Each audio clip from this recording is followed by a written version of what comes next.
Well, an iftar dinner to mark the end of the daily fast during Ramadan at the White House was canceled last night. It was supposed to follow a meeting between President Biden, Vice President Harris, and Muslim community leaders.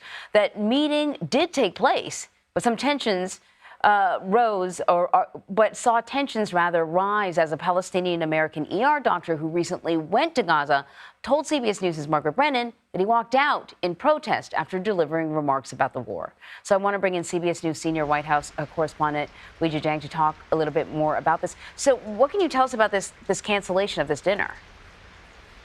Anne-Marie, there were concerns about the optics of a dinner like that, breaking bread to mark the end of Ramadan when Gaza is on the brink of famine. But as you mentioned, the meeting with Muslim American leaders did take place, and that emergency doctor, a Palestinian-American, made remarks. He made pleas, and then he walked out because he later said that he wanted the chance to stand up and turn his back on the very people who are making decisions to turn their backs on his people. He also said he was disappointed that he was the only Palestinian American who was invited to that meeting. But before he left, Anne-Marie, he did send a letter.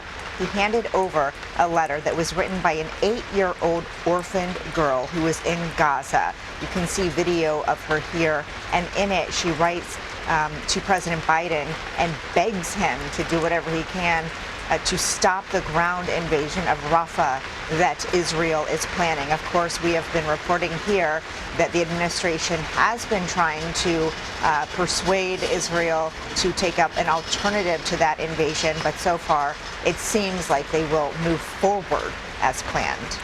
Before we let you go, Weijia, I also want to ask you about a really interesting conversation. President Biden spoke with Chinese President Xi Jinping. It's the first time since November. Baby steps. What did they discuss?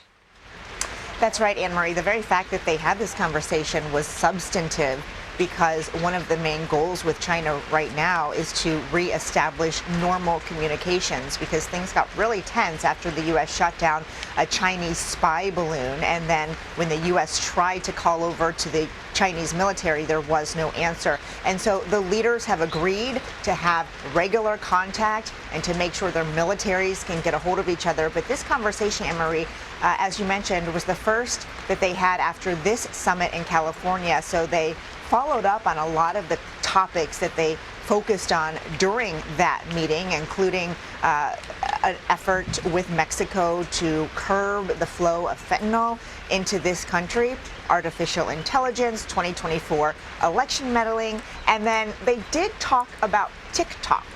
We are told that the president brought up concerns about the fact that a Chinese company owns TikTok, and of course that's amid calls for a ban of that app here until it is sold to a company that is not Chinese. So they covered a wide range of things, but again, really key here, Anne-Marie, is the fact that they talked it all.